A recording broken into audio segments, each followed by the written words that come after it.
You think you're setting it to the Apple standards, but when that thing is rendered, it is not to standard. Hi, my name is Damien and I'm the creator of Audio Audit, a tool that identifies common audio problems, ensuring that your podcast meets industry standards and sounds its best. In this conversation, I talk to Vicki Davis, a school teacher and host of the daily podcast 10 Minute Teacher.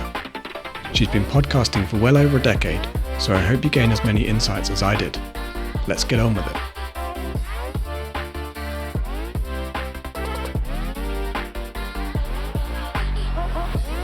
I wanted to say, first of all, thank you very much. You were one of my first paying customers, so that was great to see that notification come through. And you've been using the product for a few months now, I guess. Yes. So I arranged a little chat with you just to find out a bit more about... Cool. So you're the creator. Yeah, it's just me. It's a great product. And I'll tell you, I'll give you some good stuff why, and you can always, air this or however you want to do it, because there's actually some reasons it's really good. Okay, that's great to hear from the start. I was looking into a bit of what you do, found out a little bit. My school existence was quite mixed, so I like what you're doing in trying to get teachers to teach differently, find new ways of doing things. I'm all on board with that. That sounds great. Can you give me a quick summary of what you do and where you started? So I started teaching back in 2002, started blogging in 2005, and podcasted shortly after. So I was part of a group. We did 100 episodes. We were the women of Web 2.0, way back in the days of Web 2.0. Wow. And then at some point, I was on a network, and I had a podcast called Every Classroom Matters. And it was extremely popular, did very, very well. Had advertisers and all that sort of thing. And I did 300 episodes with that. But I really felt that teachers needed encouragement every day. And the producer was like releasing podcast episodes when they felt like it. So then I decided to bring it in-house and go 5 days a week with the 10 Minute Teacher. That was 7 years ago, just had my 7-year anniversary. Wow. We have, we've produced it differently. So my husband actually did the first 500 episodes. Then I had a producer who did about 100, who had done some work on radio or did work on radio. Excellent producer. And then I found another guy out of Atlanta who did probably another 20, 30 episodes, brought it back in-house. I did it. And then my son is actually great at audio, so he's edited quite a few. I've actually taken it back from him because college is so busy. Okay. So actually just this week, I've gone back to 5 days a week, which is what I was pre-pandemic. Who's your target audience? Is it mainly teachers, or are you talking to students as well? No, my target is teachers, but also the people who listen to my show tend to be the worker bees of schools. So they're the innovators, they're the leaders. So administrators who have a real heart for the classroom, like mine is very practical. I have 3 kids. My 2 boys have learning differences and struggle some in school. So I'm passionate about helping reach every child and using technology as well as artificial intelligence in right and ethical ways, because there's great ways we can use AI in the classroom. So I do a ton with that.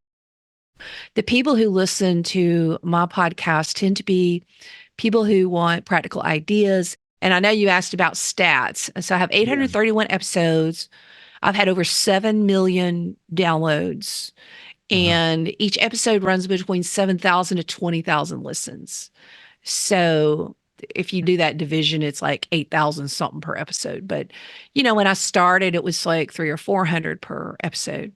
That's and amazing. It's grown. Yeah, it's grown. So it's a lot of fun. It's for teachers, and I produce it in-house. That gives me a lot of freedom to talk about what needs to be talked about. Yeah. I have been told it's anywhere between the top 5% of podcasts in the world or 0.5%, depending on who I talk to about traffic. The reason I'm using your product is that I am using a lot of different AI tools, and those tools are not necessarily transparent. And I just want it to be right. And the thing is, I've used so many different tools at this point.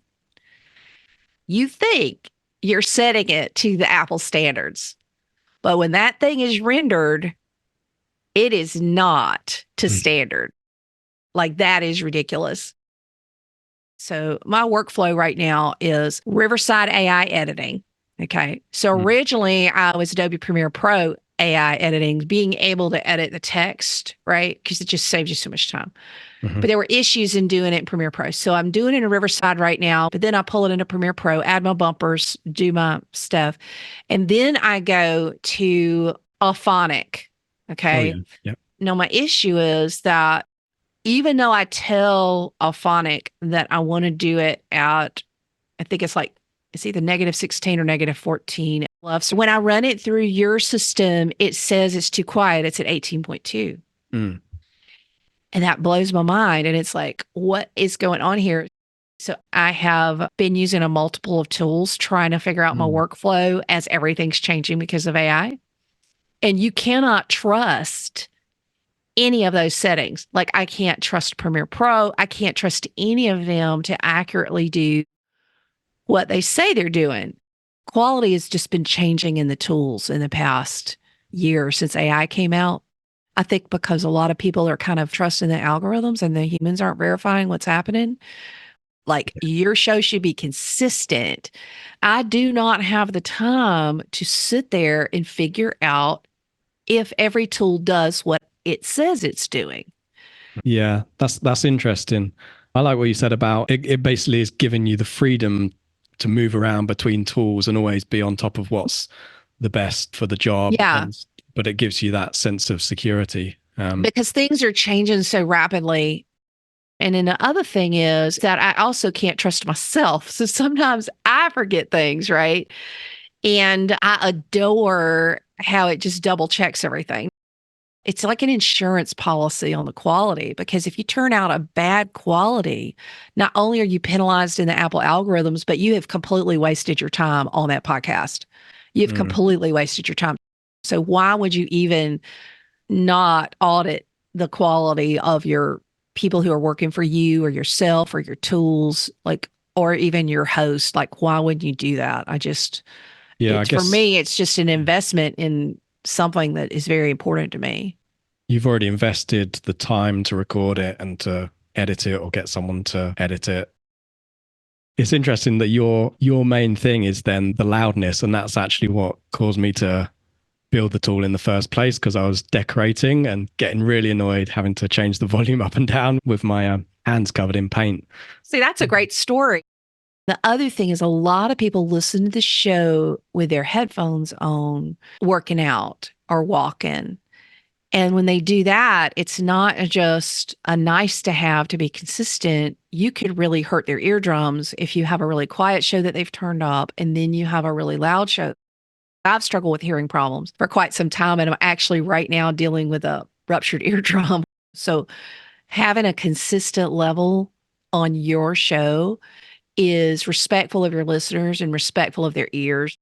It's like I'll listen to a show that's supposed to be one quality and it like blows my ears out. And then I'll listen to another one. I can't even hear it. But I just think that, especially right now, that using a tool like yours is good. Basically, it's like a checklist for me. Have I done this right or not? It lets you check your contractors. I started it when I had a producer. It was somebody else. If other people are doing it for you, how do you know that it's being done right? Now I'm checking the settings for myself as I work on my workflow, and I like that. So you were able to see a baseline basically of what your producer was producing and then match that. And I don't want to have to trust my ears. I want to just have a tool, an algorithm just says, Vicki, your show's good. It's ready to go live. And that's just what I want. And so that's why I do the pro service, because I do it two ways. I do it in pre-production and I upload it to Audio Audit and I check myself and I make sure I've done everything. And then I have my podcast feed come in and it does it in post-production so that I can verify that everything is consistent and that my podcast host is doing everything right. So it's like, it's just a check for me in multiple places. Yeah, I meant to ask actually if you had it connected up to your feed. So I do it, yeah. You see it before and after and you know that nothing else has messed with it. Or... Now, I will say, because of my accent, I have this Southern U.S. accent. There are times that it says I'm swearing when I am not. Yeah. Like, we have this place at the farm called The Shed. Okay. I can't say it, but it's good to know that because I don't want to risk having my show banned because Okay, so they're that's using AI detectors too, right? So when okay. I say the shed, Yeah, it thinks I'm saying another word that starts with SH. yeah, I know. Okay. Every time. Yeah, And okay, I so don't that's cuss and I have no profanity. So it's really good that it tells me, okay, you've got some profanity. yeah. Anyway, yeah. AI is still not perfect, but it's getting there, and it's something that we do continuously upgrade and use whatever the latest underlying algorithms are. Yeah. But it's interesting that even though you haven't sworn, you still want to know if AI thinks you've sworn. And that's Yes, still I useful. do actually. I actually want to know if AI thinks I have because we all have different accents and how am Mm. I supposed to know? So I actually appreciate that and have gone back and edited some of my shows to take a few little tweaks out because I don't want to risk my classification. But Yeah, see, yeah. that also impacts my video because in YouTube, if they think you swear, then you lose your advertising. So I actually think it's a good thing, even though sometimes I get frustrated with it. Yeah, from my side of things, we are probably more cautious than we could be, but we'd rather just show you Yeah. in case, like, because it only takes a couple of seconds for you to just click on the marker and check and then be like, yeah, that's wrong. Yeah. So I hope Yeah. that's the I right think way to it's do things. great. Yeah. How important is quality to your content then? Beyond. I'm a geek. I went to Georgia Tech Mm, and programmed, and I teach AP computer science principles. So I teach Python. So algorithms like apples, and they're very closed about their algorithms. However, quality is right up there. You've got to have good quality, or they won't even like share your episode. And plus, if somebody goes in there and you've got distortion, they'll think you're unprofessional and turn it off. So my goal for my show is that it will be world class. It'll sound like it was recorded in a full radio studio or something mm. like that, because it should be like a teacher is listening in on an excited conversation between two educators. I imagine teachers are in their car on their morning commute listening on their way to school or at their break. Yeah. So it should be like just part of their life and feel like a flow. And, I'm just another teacher in the classroom. Do you have any final thoughts or advice to others who may be facing sort of similar challenges in podcasting or just content producing in general? Well, I think the focus has to be on your audience, and any tool that lets you focus on your audience is a good tool because podcasting is awesome and podcasting is simple, but you can go down a rabbit hole with your technical end of things, and it takes away from your craft of Mm. creating a show that's helpful to your audience, because that's what podcasting is about. As well as eventually, if you do it right, it can pay for weddings and college for your kids like it has for me, but it takes a while to get there. You've got to be consistent. You've got to be high quality. People got to know what they're getting. And if they're like binge listening to your show, which people do, they should not be turning the volume up and down between their shows. I think another good thing that would be helpful for a lot of people is that Apple Podcasts in May will roll out with iOS 17 full automated transcripts. So I think being able to review an automated transcript and see if there are any issues and decide if they want to invest in doing their own transcript or not. I think Yeah. that's really important. And that'll kick in May. So I think Mm. that will be helpful for a lot of folks. Thank you so much for doing this. Yeah, I don't do many interviews. You're my first. Oh, okay, cool. Or I things can't believe I'm like one this of your one. first paying customers because it's a fantastic tool. I just thought y'all been around forever. And That's I good did that a it. lot of research. Yeah, I probably need to do a better job at getting the word out. I think you've added some new stuff.